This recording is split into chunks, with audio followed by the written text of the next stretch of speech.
Hello my friend, welcome to SU class. आज हम पढ़ेंगे इलेक्ट्रोमैग्नेटिक रेडिएशन क्या होता है, कैसे प्रोड्यूस होती है और कैसे इसकी डिस्कवरी हुई। तो चलिए स्टार्ट करते हैं। पहले हम देखते हैं इलेक्ट्रोमैग्नेटिक वेव कैसे प्रोड्यूस होती है।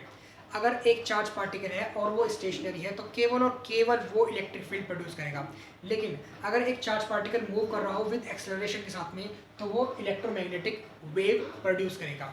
और एक चार्ज पार्टिकल अगर मूव कर रहा है तो वो एक इलेक्ट्रिक फील्ड प्रोड्यूस करेगा जो क्या होगी, वेरिंग इलेक्ट्रिक फील्ड होगी, यानी कि वो टाइम के साथ साथ चेंज होती रहेगी। और हमें पता है कि अगर इलेक्ट्रिक फील्ड टाइम के साथ में चेंज होता है तो वो क्या प्रोड्यूस करता है, एक मैग्नेटिक फील्ड प्रोड्यूस करता है।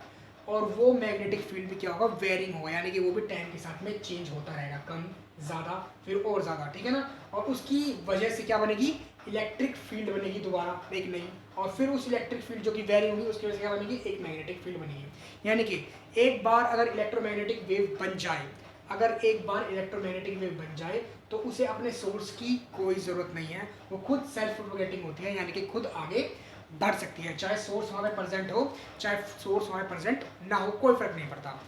यानी कि अगर हम कह सकते हैं कि सोर्स खत्म हो जाए, या मान लीजिए सोर्स सालों पहले खत्म हो गया और इलेक्ट्रोमैग्नेटिक वेव उससे प्रोड्यूस हुई है, तो वो बढ़ती रहेगी आगे, बढ़ती रहेगी आगे, बढ़ती रहेगी।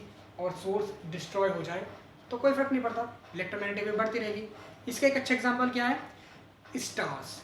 स्टार्स मान लीजिए किसी वजह से एक स्टार डिस्ट्रॉय हो गया तो उसकी लाइट क्या वो भी खत्म हो जाएगी? नहीं, वो आगे बढ़ती रहेगी।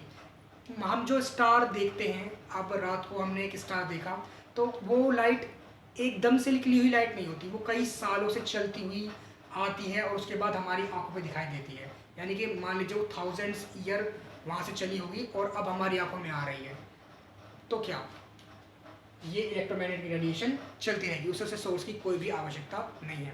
तो एक डेफिनेशन देख लेते हैं छोटी सी कि कैसे प्रोड्यूस होती है electromagnetic wave. Electromagnetic wave are emitted by electrically charge particle undergoing acceleration. अगर चार्ज पार्टिकल एक्सेलरेशन में है तभी वो इलेक्ट्रोमैग्नेटिक वेव प्रोड्यूस कर सकता है, वरना नहीं कर सकता। एक स्टेशनरी चार्ज पार्टिकल केवल और केवल इलेक्ट्रिक फील्ड प्रोड्यूस करता है, याद रखिएगा, ये इंपॉर्टेंट है।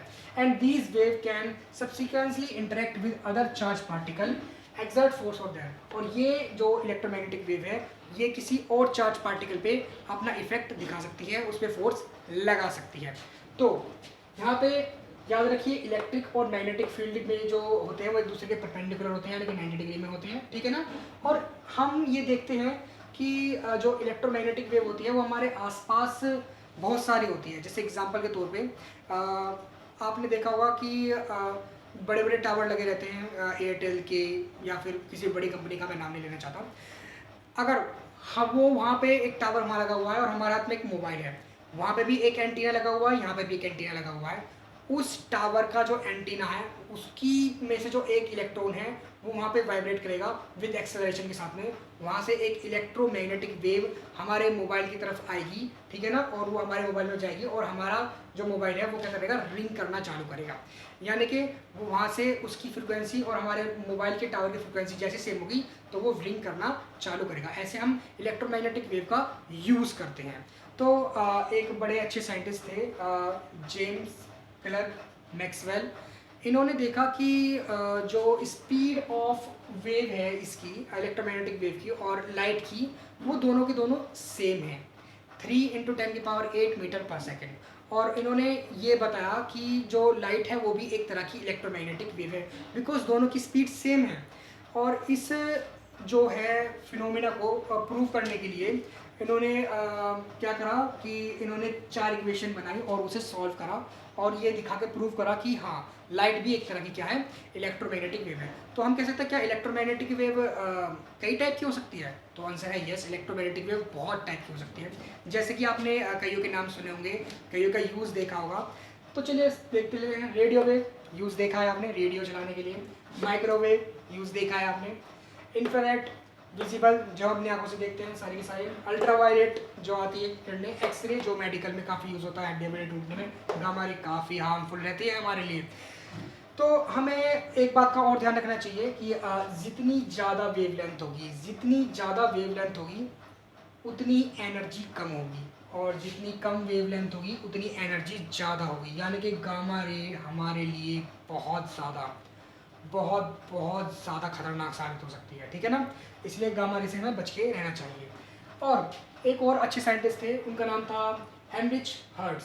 इन्होंने क्या काम करा, इन्होंने एक एक्सपेरिमेंट करा और हमें दिखाने की कोशिश करी कैसे इलेक्ट्रोमैग्नेटिक वेव आगे प्रोपगेट कर सकते हैं। इन्होंने 2 कैपेसिटर लिए, ठीक है ना, उनके बीच में स्पार्क कराया with the help of high voltage से, ठीक है ना। और जब वो स्पार्क हुआ तो जो चार्ज पार्टिकल है वो मूव करने लगा, ठीक है ना। जैसे चार्ज पार्टिकल मूव करने लगा, और हमें पता है कि मूविंग चार्ज पार्टिकल क्या प्रोड्यूस करता है, electric field and magnetic field. और वो इलेक्ट्रिक मैग्नेटिक फील्ड में क्या बनती है, इलेक्ट्रोमैग्नेटिक वेव बनती है। और जैसे ही वो चार्ज पार्टिकल मूव करने लगा तो वहाँ से एक वेव प्रोड्यूस हुई, इलेक्ट्रोमैग्नेटिक वेव, और उन्होंने सामने डिटेक्टर रखा और वो वेव आगे बढ़ी और उस डिटेक्टर पर जाके टकराई और वहाँ पे लाइट चमकने लगी।